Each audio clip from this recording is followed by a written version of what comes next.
Hello students, welcome new class new session.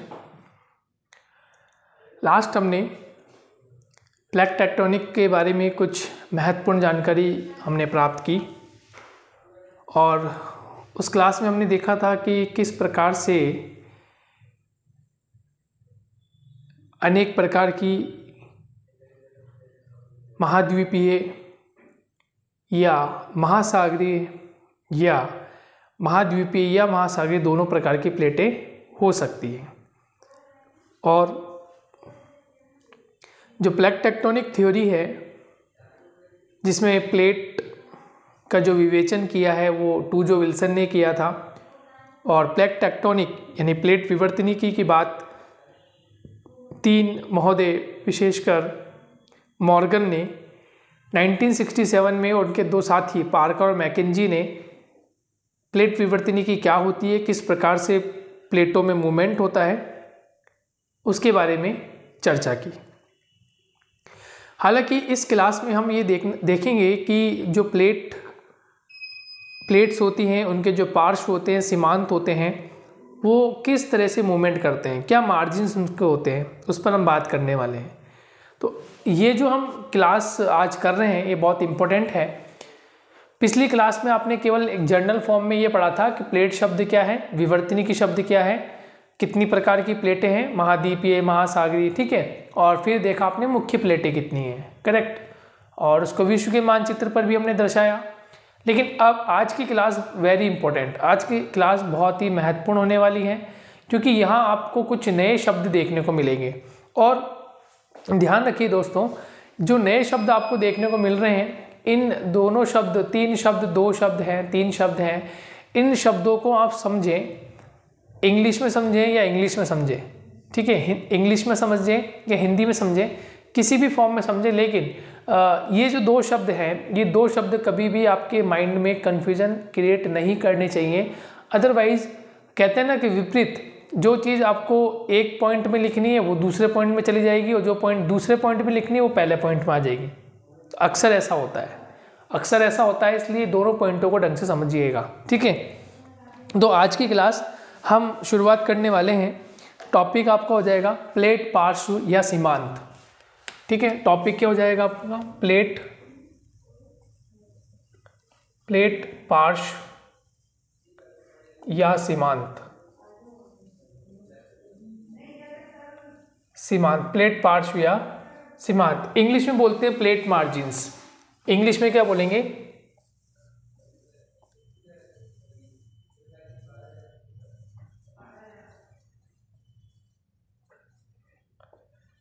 English में तो बोलेंगे हम प्लेट मार्जिन्स, और हिंदी में बोलते हैं प्लेट, पार्श्व या सीमांत। हम इसकी चर्चा करने वाले हैं। तो प्लेट, पार्श्व या सीमांत क्या होते हैं, वन बाय वन हम डिस्कस करते हैं। देखिए, सबसे पहला होता है अपसारी पार्श्व, ठीक है। दूसरा होता है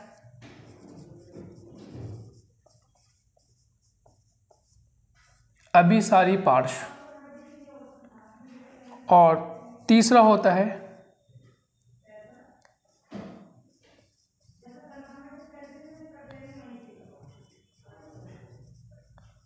पारवर्ती पार्श्व। तीन तरह के पार्श्व या सीमांत है। नंबर 1 अपसारी, नंबर 2 अभिसारी, और नंबर 3 पार्श्ववर्ती।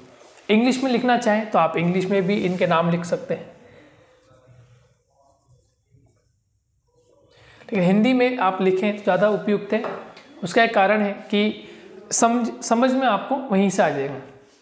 देखिए, अपसारी पार्श्व को हम बोलते हैं डाइवर्जेंट मार्जिन, ठीक है, ध्यान रखिएगा,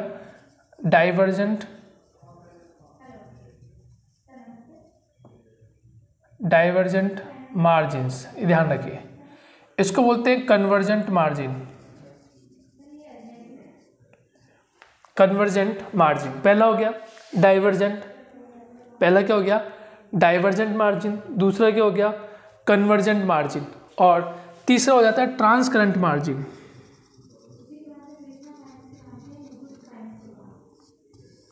ट्रांस करंट मार्जिन। तो 3 तरह के पार्ट्स आपको समझ में आ गए। ट्रांस करंट के बाद अब हम एक एक पॉइंट को डिस्कस करने वाले हैं कि सबसे पहला अपसारी पार्श्व क्या होता है, अभिसारी क्या होता है और पारवर्ती पार्श्व क्या होता है। ठीक है, देखो इसको एक चित्र के माध्यम से समझ लेते हैं, फिर छोटे शब्दों में आपको मैं समझा दूंगा। यहाँ चित्र के माध्यम समझते हैं।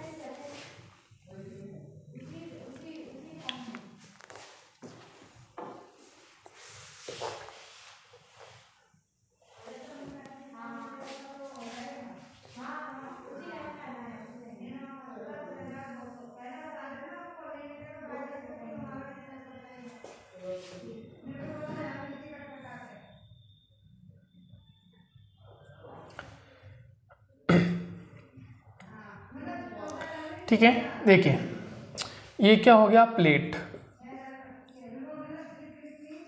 ये क्या है, प्लेट्स, ध्यान रखिएगा। अब इस प्लेट का मूवमेंट यहाँ की तरफ हो रहा है और इसका यहाँ हो रहा है। क्लियर। अब यहाँ भी मान लीजिए कि एक प्लेट यहाँ थी, अब ये इधर मूवमेंट कर रही है और ये प्लेट इधर मूवमेंट कर रही है। इसमें इस डायग्राम में आपको ऊपर का ए और बी जो हमने लिखा है, अपसारी पार्श्व और आपके अभिसारी पार्श्व, दो आपके समझ में आ जाएंगे। ठीक है, ये भाग नीचे की ओर धंस गया, इसको बोलते हैं अवतलन। ये आपका हो गया धरातल, ये भी धरातलीय भाग हो गया और ये भी धरातलीय भाग हो गया। ये यहाँ धंस रहा है, इसका मतलब ये यहाँ अवतलन करता है। ठीक है, ये यहाँ अवतलन हो रहा है, वो वहाँ अवतलन करता है। ठीक है, अब दूसरी कंडीशन क्या है, ये आपका पार्श्व हो गया, इसको हम पार्श्व कह सकते हैं। ये आपका पार्श्व हो गया। अब कुछ क्रियाएं यहाँ पर भी हो सकती है, कुछ क्रिया यहाँ पर भी होगी, और यहाँ जो क्रिया होगी उसको हम ज्वालामुखी कह सकते हैं कि यहाँ से ज्वालामुखी क्रिया हो सकती है। अब देखिए दो कंडीशन यहाँ हम नाम लिख देते हैं, फिर समझने की कोशिश करेंगे। इसको बोलेंगे हम अपसारी पार्श्व। ठीक है, और इसको हम कहेंगे अभिसारी पार्श्व।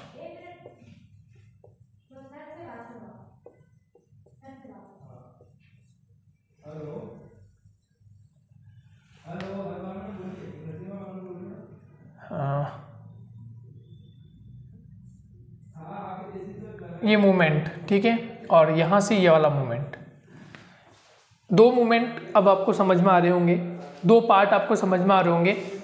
ये क्या चीज़ है, देखिए ये तो क्या हो गया आपका धरातल, ये आपका धरातली भाग है, ये आपका धरातली भाग है।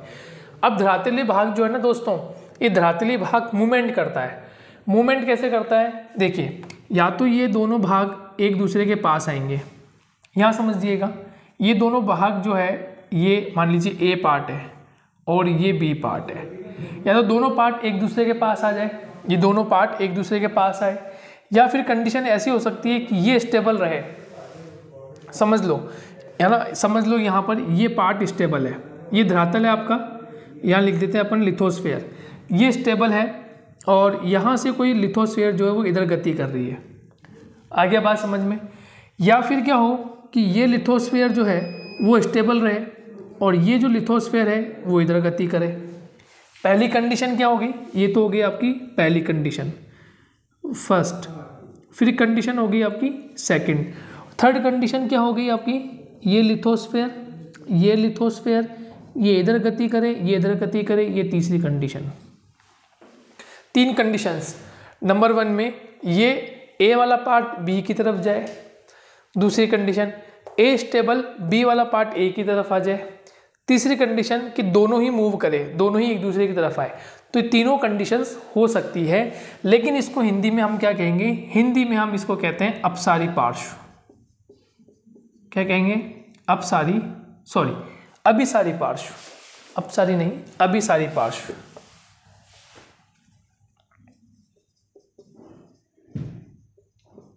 क्या कहते हैं? अभिसारी पार्श्व।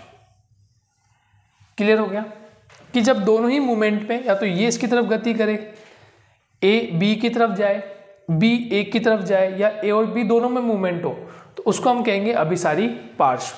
अब देखिए तीसरी कंडीशन क्या हो, ये पहली कंडीशन हो जाएगी, और दूसरी कंडीशन देख लेते हैं।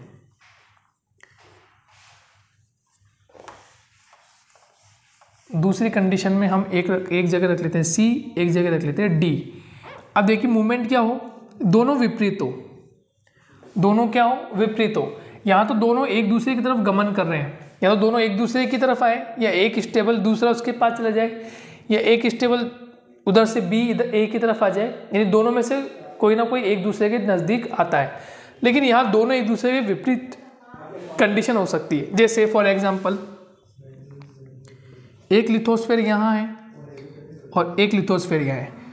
देखिए क्या हो कि ये स्टेबल रहे और ये मूवमेंट करे, ये स्टेबल रहे, डी स्टेबल है, सी मूवमेंट कर रहा है, या फिर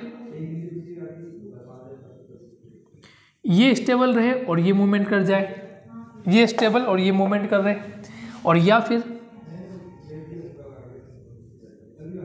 या फिर ये दोनों मूवमेंट करें, दोनों एक दूसरे के अलग हो जाए।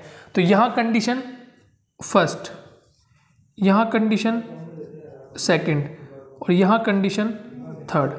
यहाँ पर भी 3 कंडीशन हो गई, यहाँ पर भी इसकी 3 कंडीशन हो गई। समझ लेना, इस कंडीशन को हम क्या कहते हैं? अपसारी।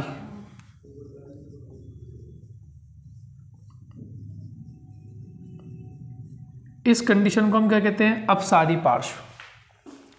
शायद अब कोई डाउट नहीं होगा। यानी जब कोई धरातली भाग एक दूसरे से अलग हो जाए, जब कोई धरातली भाग एक दूसरे से क्या हो जाए? अलग हो जाए, तो ऐसी कंडीशन को हम क्या कहेंगे? कि दोनों भाग एक दूसरे से अलग हो रहे हैं, तो ऐसी कंडीशन को हम अपसारी पार्श्व कहते हैं। और जब 2 धरातली भाग या दोनों में से कोई एक धरातली भाग दूसरे की तरफ गमन करता है, दूसरे की तरफ आकर्षित होता है, आता है, तो हम उसको क्या कहते हैं? अभिसारी पार्श्व। इनमें से दोनों हट जाए या दोनों में से कोई एक हट जाए, तो उसे हम कहेंगे अपसारी। यहाँ दोनों आ जाए पास में, या दोनों में से कोई एक भाग पास में आ जाए किसी दूसरे के, तो उसे हम कहेंगे अभिसारी पार्श्व। यहाँ तक समझ में आपको आ गया होगा। तो ये क्लियर हो गया होगा कि अपसारी क्या हो गया और अभिसारी क्या हो गया, क्या होता है। ठीक है, तो आप लिख सकते हैं हिंदी में कि अब देखिए पहले वाले में लिख लो, आप अपसारी पार्श्व में लिख लो, मैं बताता हूँ आपको बोलकर। जब पार्श्व विपरीत दिशा में गति करते हों, जब पार्श्व विपरीत दिशा में गति करते हों, तो ऐसी स्थिति में ज्वालामुखी क्रिया उत्पन्न होती है। तो ऐसी कंडीशंस या ऐसी दशा में ज्वालामुखी क्रिया उत्पन्न होती है। जब 2 पार्श्व विपरीत दिशा में गति करते हों, तो ऐसी कंडीशन में, ऐसी दशा में ज्वालामुखी क्रिया उत्पन्न होती है।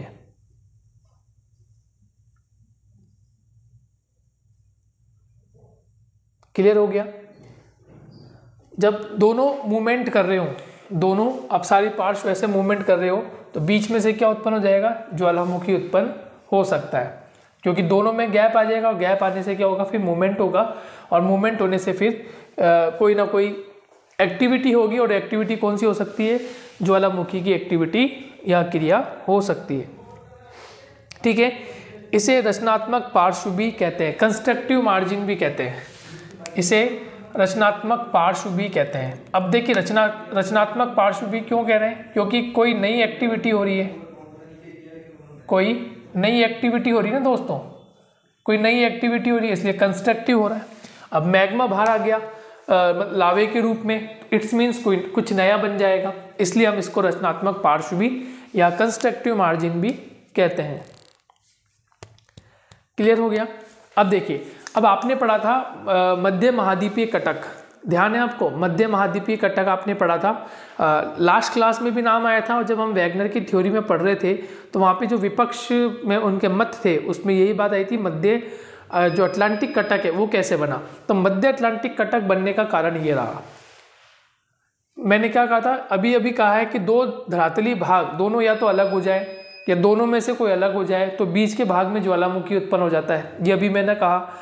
तो अब आप वहाँ जाइए वैगनर की थ्योरी में, तो वैगनर की थ्योरी में आप क्या पढ़ते हैं, वैगनर की थ्योरी में आपने ये पढ़ा था कि उत्तरी अमेरिका दक्षिण अमेरिका दोनों अलग हो गए, किससे, यूरोप से और अफ्रीका से अलग हुए। अलग होना क्या हो गया, अपसारी, और बीच में जो भाग गैप आया उस गैप से क्या जनरेट हो गया, ज्वालामुखी। जब ज्वालामुखी जनरेट हो गया तो मैंने कहा कोई ना कोई रचना क्रिएट करेगा, कोई ना कोई रचना बनाएगा, और जैसे कोई रचना बनी तो वो किसका निर्माण करने लग गया, वो मध्य अटलांटिक कटक का निर्माण करने लग गया। तो वो किससे हुआ होगा, वो अपसारी पार्श्व से हुआ होगा। कौन से पार्श्व से, अपसारी पार्श्व से। क्लियर हो गया। तो अपसारी पार्श्व किसका उदाहरण है, यानी हम कह सकते हैं कि मध्य अटलांटिक कटक जो है उसका सटीक उदाहरण क्या है, तो ये अपसारी पार्श्व। अपसारी पार्श्व से मध्य अटलांटिक कटक बने होंगे, या ऐसे प्रश्न पूछे मध्य अटलांटिक कटक किससे बना होगा, तो आपका जवाब होगा अपसारी पार्श्व। फिर आपसे पूछे कि साहब अपसारी पार्श्व क्या होता है, तो आप उससे बोल सकते हो कि इसे हम रचनात्मक पार्श्व भी कहते हैं, और इसमें जो प्लेटें हैं, है ना, या जो समूह है प्लेटों का वो डाइवर्जेंट हो जाए, वो एक दूसरे से अलग हो जाए और बीच के भाग में गैप आ जाता है, और जिसके माध्यम से वहाँ पर जो मैग्मा या ज्वालामुखी जो एक्टिविटी है वो वहाँ पर होना शुरू हो जाती है, और इसे ही हम अपसारी पार्श्व कहते हैं। क्लियर हो गया। और यहाँ पर आप एक चीज़ और लिख सकते हैं, ये दुर्बलता मंडल है आपका, क्योंकि यहाँ ज्वालामुखी उत्पन्न हो रहे हैं ना, तो इसको हमने क्या नाम दे दिया, दुर्बलता मंडल, क्योंकि ज्वालामुखी यहीं उत्पन्न हो रहे हैं, तो ये दुर्बलता मंडल आपका पॉइंट हो जाएगा।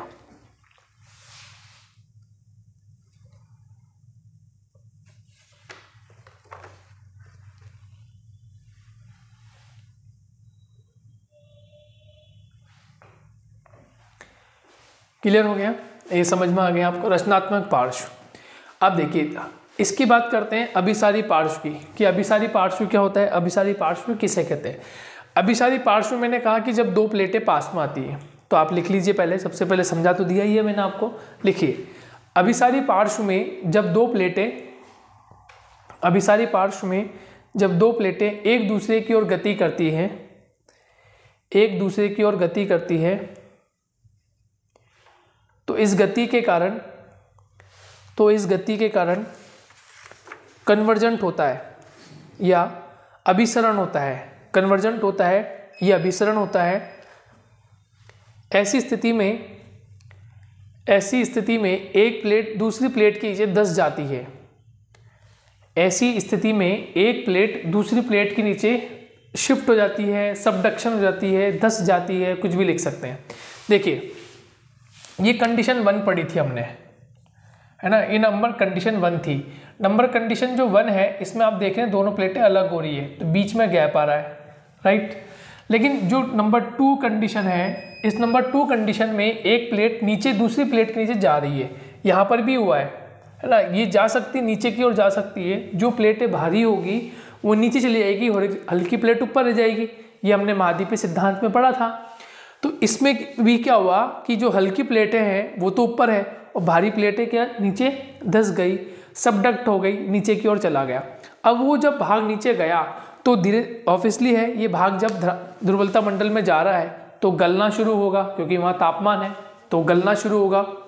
तो ऐसी स्थिति में यहाँ पर सबसे पहले जो एक्टिविटी होगी ना, यहाँ पर ये जो एक्टिविटी हो रही है, ये एक्टिविटी किसकी हो रही है, वलन की।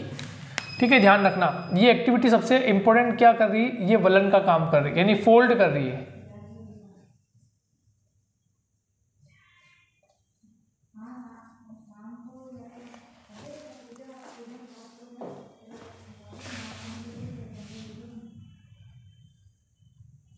वो क्या एक्टिविटी कर रही है, फोल्ड की एक्टिविटी कर रही है। किसकी कर रही है एक्टिविटी, फोल्ड की एक्टिविटी, यानी वलन पढ़ रहे हैं। और वलन पड़ने से देखिए आप क्या सुनते हैं कि वलन पड़ने से पर्वत निर्माणकारी हलचलें होती हैं, है ना। आप सुनते हैं ना कि वलन पड़ने से क्या होता है, तो पर्वतों का निर्माण होता है। किसका होता है, पर्वतों का निर्माण। किसके कारण होता है, तो वलन पड़ने से। और वलन कब पड़ेंगे, जब भारी प्लेट हल्की प्लेट में सबडक्ट हो जाएगी, यानी प्लेटों में धंसान होगा। प्लेटों में क्या हो जाएगा, जब धंसान हो जाएगा, सबडक्ट हो जाएगी, तो फिर वलन पड़ेंगे। वलन पड़ने से पर्वत निर्माणकारी हलचलें होना प्रारंभ हो जाएगी। खाइयों का निर्माण भी हो जाता है, ठीक है। विभिन्न प्रकार के अलग अलग जो हम देखते हैं चापों का निर्माण या पर्वत निर्माणकारी हलचलें भी उससे हो सकती है, ठीक है। तो ये आपका सेकंड पॉइंट भी क्लियर हो गया। अपसारी पार्श्व हमने इसको नाम दे दिया, पहला पॉइंट। दूसरा पॉइंट आपका अभिसारी पार्श्व हो गया, इसे हमने रचनात्मक, और इसको हम विनाशात्मक किनारा भी कहते हैं। ये ध्यान रखिए, इसे हम विनाशात्मक किनारा या पार्श्व कहते हैं।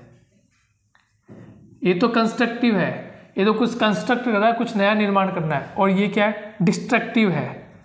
कैसा पार्श्व, डिस्ट्रक्टिव, यानी कुछ विनाश कर रहा है, इसलिए इसको हमने नाम दिया विनाशात्मक पार्श्व या किनारा।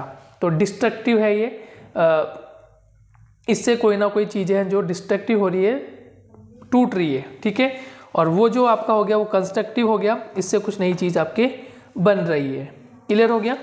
चलिए नेक्स्ट, अब बात करते हैं पारवर्ती पार्श्व।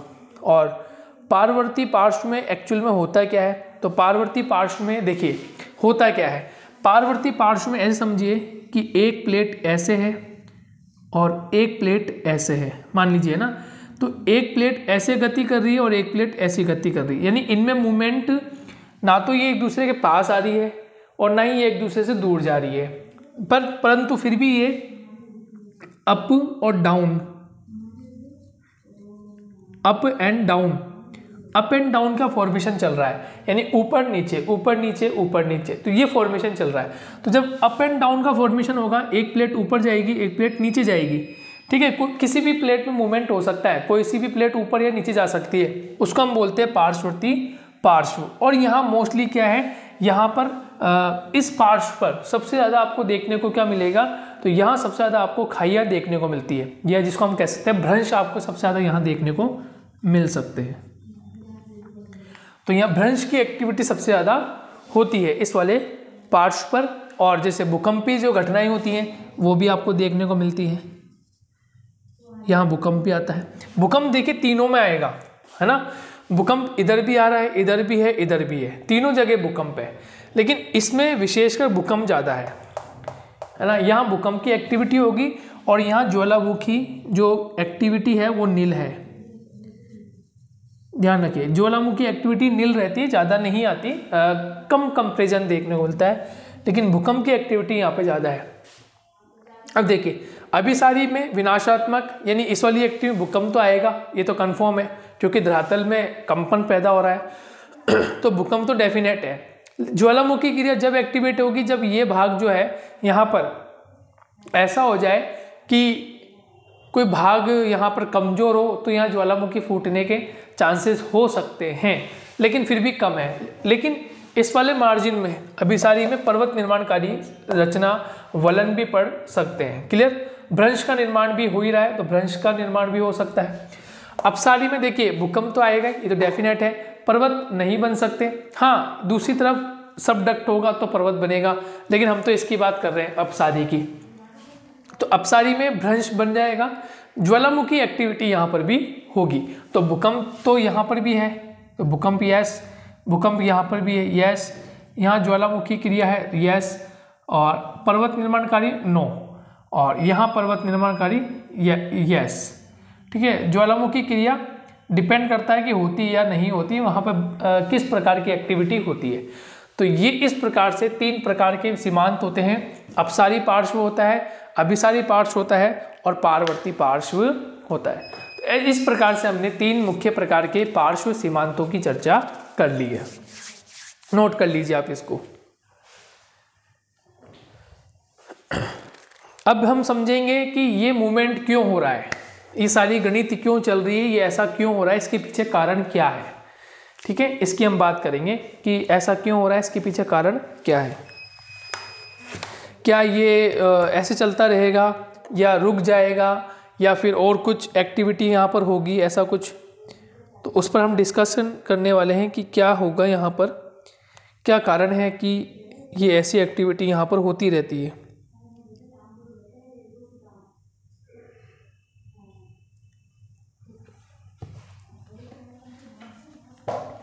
ठीक है, इम्पोर्टेंट है तो इसलिए आप इसको नोट करते चलिए।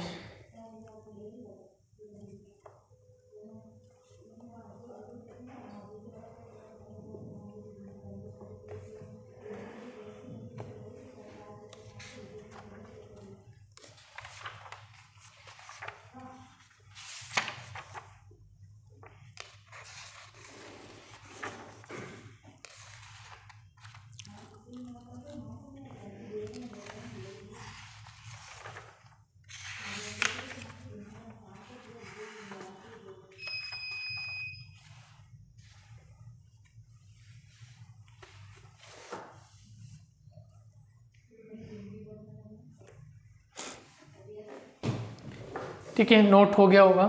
चलिए, तो ये डायग्राम को हम एज इट इज़ रखते हैं और इसमें से चुप की चीज़ें हटा देते हैं।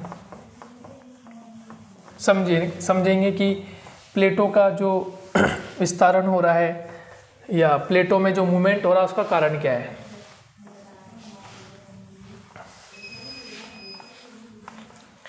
प्लेटों में मूवमेंट होने का कारण क्या है, तो आप सोच सकते हैं कि प्लेटों में मूवमेंट होने का कारण क्या है। आपको कुछ पता चल रहा हो कि सर हाँ ऐसे मूवमेंट हो रहा होगा, इसका कारण ये बन रहा होगा। देखिए, आपका जो हम पढ़कर आए थे पृथ्वी की आंतरिक संरचना, हमने पढ़ा था, टॉपिक को कवर किया था, तो वो भी इम्पोर्टेंट है, वो भी इसमें कहीं ना कहीं रोल निभाएगा। महाद्वीपीय विस्थापन हमने थ्योरी पढ़ी, तो वो भी एक अहम रोल निभाएगी इसके अंदर। तो ये जो इम्पोर्टेंट टॉपिक है ना, ज़रूरी है, ये सारे ये इम्पोर्टेंट टॉपिक है और इम्पोर्टेंट रोल निभाएगी। अभी हम पढ़ेंगे, देखिए प्लेटों में जो मूवमेंट हो रहा है, प्रवाह जो हो रहा है, गति जो हो रही है, उसका कारण क्या है। तो आपका टॉपिक आप लिख लीजिए, आपका टॉपिक हो जाएगा प्लेटों में प्रवाह के कारण। प्लेटों में प्रवाह के कारण, कि प्लेटों में प्रवाह के कारण क्या है, किसके माध्यम से मूवमेंट हो रहा है ना, किसके माध्यम से मूवमेंट हो रहा है, तो प्लेटों में प्रवाह के कारण क्या है। ठीक है, समझने की कोशिश करना। देखिए, सबसे पहले फर्स्ट जो इसका कारण बनता है, वो पहला कारण बनता है गुरुत्वाकर्षण बल। ए पॉइंट डाल देते हैं, गुरुत्वाकर्षण बल।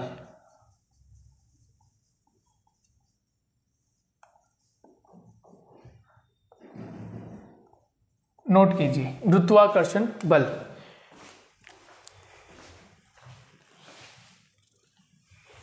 यानी माना जाता है कि गुरुत्वाकर्षण बल के माध्यम से इन प्लेटों में गति हो रही है।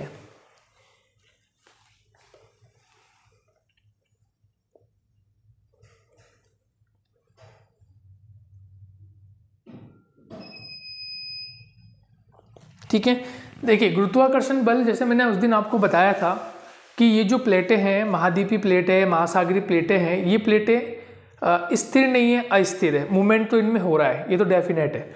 अब जब मूवमेंट हो रहा है तो इसका मतलब हम ये जानते हैं कि जो वैगनर की थ्योरी है, उस वैगनर ने बताया था कि सूर्य और चंद्रमा संयुक्त रूप से मिलकर अपना ग्रेविटेशनल फोर्स किस पे लगाते हैं, पृथ्वी का जो सागरीय भाग है उस पर अपना फोर्स एक्टिव करते हैं।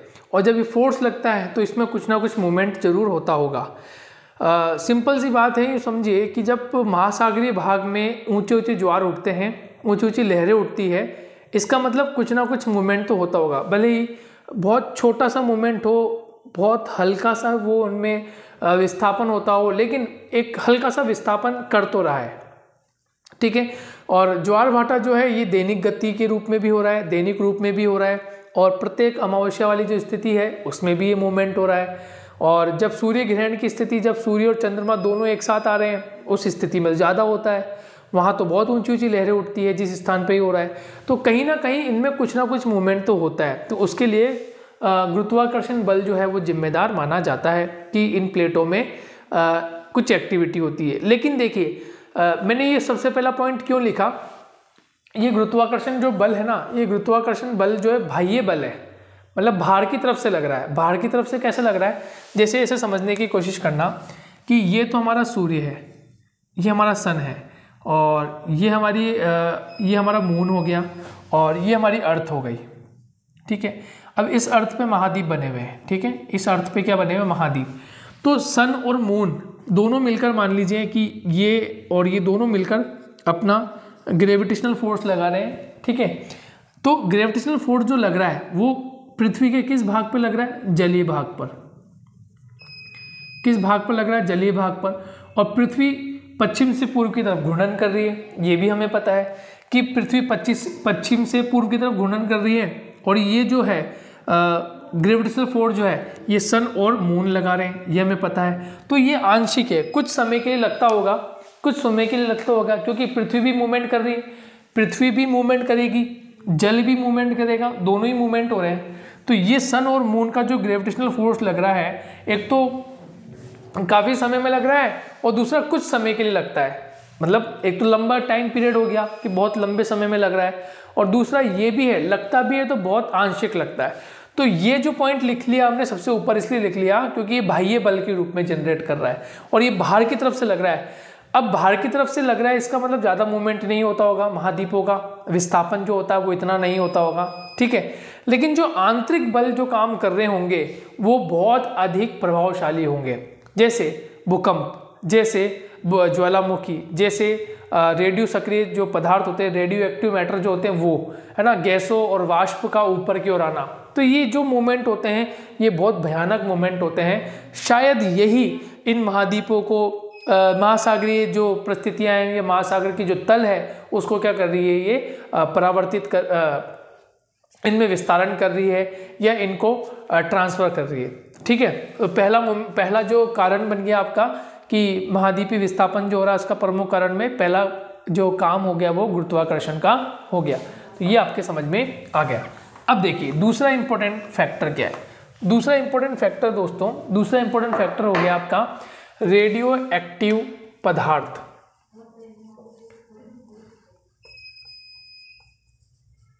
रेडियो एक्टिव पदार्थ, रेडियो एक्टिव पदार्थ। अब देखिए रेडियो एक्टिव पदार्थ क्या है। रेडियो एक्टिव पदार्थ का मतलब ये हुआ कि हमारे मेंटल और क्रोड वाले पार्ट में कुछ रेडियो एक्टिव पदार्थ पाए जाते हैं, यानी कि जिनमें यूरेनियम है, थोरियम है, ये पाए जाते हैं। तो यूरेनियम और थोरियम क्या करते हैं, जब इनमें डिफ्यूजन होता है, फूटते हैं, तो ये बहुत अधिक ऊर्जा देते हैं।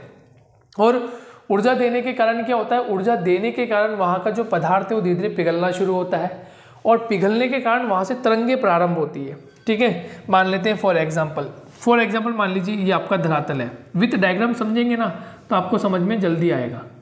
ये आपका धरातल हो गया, ठीक है, ये सरफेस हो गया आपका, क्लियर। अब हम गहराई की बात करें, मान लीजिए यहाँ पर ये कुछ रेडियो एक्टिव मैटर आपके यहाँ पर विद्यमान है। ठीक है, ये कौन से पदार्थ हैं, ये रेडियो एक्टिव मैटर है, रेडियो एक्टिव पदार्थ। जैसे यूरेनियम होता है, थोरियम होता है ना, ऐसे पदार्थ हैं यहाँ पर। अब ये क्या करते हैं, इनमें डिफ्यूजन होता है, ये टूटते हैं। ठीक है, टूटने पर या जब इनमें कॉलिजन होता है तो ऐसी स्थिति में बहुत अधिक ऊर्जा देते हैं ना, बहुत अधिक ऊर्जा देते हैं। तो यहाँ से तरंगे ऊपर की ओर जाती है, ऐसे तरंगे जाती है ऊपर की ओर, ऐसे तरंगे ऊपर जाती है ना, 1 by 1 ऐसे तरंगे ऊपर जाएगी, ऐसे तरंगे ऊपर जा रही है। ठीक है, यहाँ से भी तरंगे जा रही है, ये देखिए ये तरंगे जा रही है। अब ये तरंगे क्या करेगी, इस धरातल पर टकराएगी, जो कि क्या हमारी भूपरपट्टी, ये क्या है, क्या हमारी, ये हमारी भूपरपट्टी है, ये इसको हम क्रस्ट बोल दें, बात एक ही है।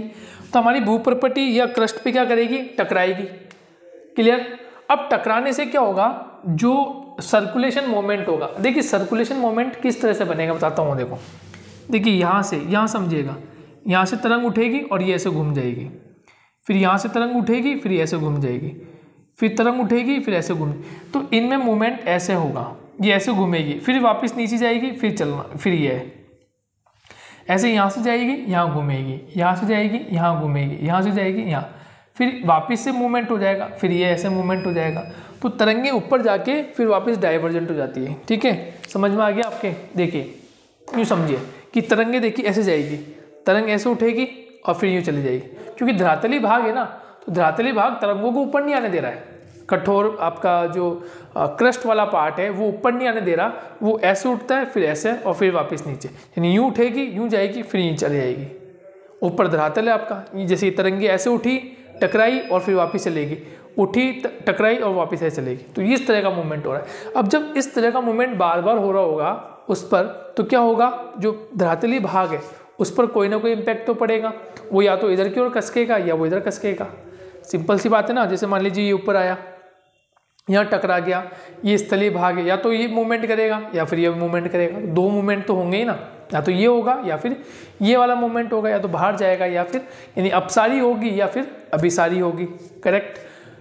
अब देखिए नीचे रेडियो एक्टिव मैटर है। अब जब नीचे रेडियो एक्टिव मैटर है तो ऐसी कंडीशन में जब दो प्लेटें अपसारी हो रही है यानी दूर जा रही है, तो नीचे रेडियो एक्टिव मैटर क्या करेगा, गर्म करेगा। गर्म किन को करे, चट्टानों को, और चट्टानें बाहर आएगी तो ज्वालामुखी विस्फोट होगा, नेचुरल है। तो ज्वालामुखी विस्फोट क्यों हो रहा है ये आपको समझ में आ रहा है, क्योंकि हम ये जान रहे हैं कि जो रेडियो एक्टिव मैटर है या जो तरंगे हैं, इन तरंगों को बोलते हैं संवहन तरंगे। ये आप आगे भी पढ़ोगे जब हम एटमॉस्फेयर की पढ़ेंगे, वायुमंडल जब हम पढ़ेंगे तो वहाँ पर भी आप इनको पढ़ोगे, संवहन तरंगे। इनको क्या नाम देते हैं, संवहन तरंगे। ध्यान रखिएगा आपने। और संवहन तरंगों का जो सिद्धांत दिया था वो दिया था होम्स ने, और इनका जो सिद्धांत था वो रेडियो एक्टिव मैटर पे था। इनका जो सिद्धांत था वो रेडियो एक्टिव पदार्थों पर ही था। इन्होंने संवहन तरंगों की बात कही कि संवहन तरंगे ऊपर उठती है जो बार बार धरातली भाग को, क्रस्ट वाले भाग को क्या करती है, धक्का देती है, पुश करती है। तो उसके माध्यम से ये रेडियो एक्टिव पदार्थ जो है, ये जो हमारी प्लेटें हैं उनको मूवमेंट प्रदान करते होंगे। ऐसा कहना है किसका, ऐसा कहना है होम्स का, या यूँ कह लें संवहन तरंग के द्वारा ये एक्टिविटी ऐसी देखने को मिलती है। समझ में आ गया। अब देखिए एक और इम्पोर्टेंट बात है, एक और इम्पोर्टेंट बात क्या हो जाती है, एक इम्पोर्टेंट बात ये हो जाती है कि तीसरा पॉइंट यानी सी होता है गैस और वाष्प। गैस व वाष्प, गैस और वाष्प के कारण भी मूवमेंट होता है, क्योंकि देखिए रेडियो एक्टिव इसी से जुड़ा हुआ मैटर है। रेडियो एक्टिव मैटर होंगे, यहाँ पर तापमान अधिक होगा, इसका मतलब गैस बनेगी, नेचुरल है। और गैस बनेगी तो वो ऊपर की तरफ मूवमेंट करेगा, तो वाष्प के रूप में ऊपर की तरफ मूवमेंट कर रहा है, गैस के रूप में ऊपर की तरफ मूवमेंट कर रहा है।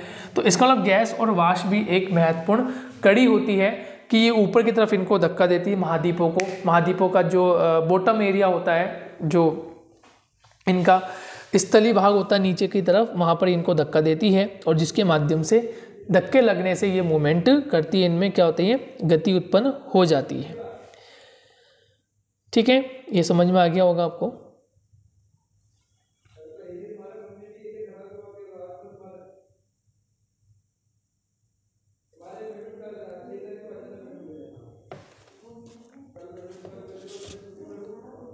तो इसके कारण हम ये देखते हैं कि गैस और वाष्प का जो ये मैटर है, इसके माध्यम से मूवमेंट होते हैं। तो प्लेटों में प्रवाह का कारण क्या बनता है ये हमने देख लिया है। प्लेटों में किस प्रकार के मार्जिन्स होते हैं वो हमने चेक कर लिया कि 3 प्रकार के मार्जिन होते हैं, और ये कुछ कारण बनते हैं, जैसे गुरुत्वाकर्षण बल हो गया, रेडियो एक्टिव पदार्थ। सबसे ज़्यादा सक्रिय रेडियो एक्टिव पदार्थ है। ओवरऑल सबसे ज़्यादा जो सक्रिय होगा वो रेडियो एक्टिव पदार्थ ही होंगे, ये सबसे इम्पोर्टेंट बात है। दूसरा, इसमें गैस और वाष्प भी होंगे। और एक और दे सकते हैं कि महाद्वीपीय प्रवाह की दर, जो हमारे महाद्वीप होते हैं इनके जो प्रवाह का रेट होता है वो ज़्यादा होता है, क्योंकि ये गति अधिक करते हैं। गति मूवमेंट जो होता है वो अधिक होता है। मूवमेंट हर महाद्वीप का अपना अलग अलग मूवमेंट है। तो इसमें हमने ये पढ़ लिया है, ये देख लिया है, इम्पोर्टेंट आपके हो गया है। और इस टॉपिक को यहीं पर हम एंड कर देते हैं, और 4 क्लासों में अच्छे से आपके समझ में आ गया होगा।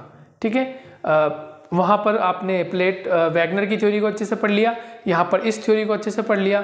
जब इसको आपने पढ़ लिया तो फिर कहीं पर भी कोई कन्फ्यूजन क्रिएट नहीं होती। इसका मतलब महाद्वीपों का विस्थापन होता है तो कैसे होता है, इस पर भी हमने चर्चा कर ली। Thank you. नेक्स्ट क्लास में मिलेंगे नेक्स्ट टॉपिक के साथ।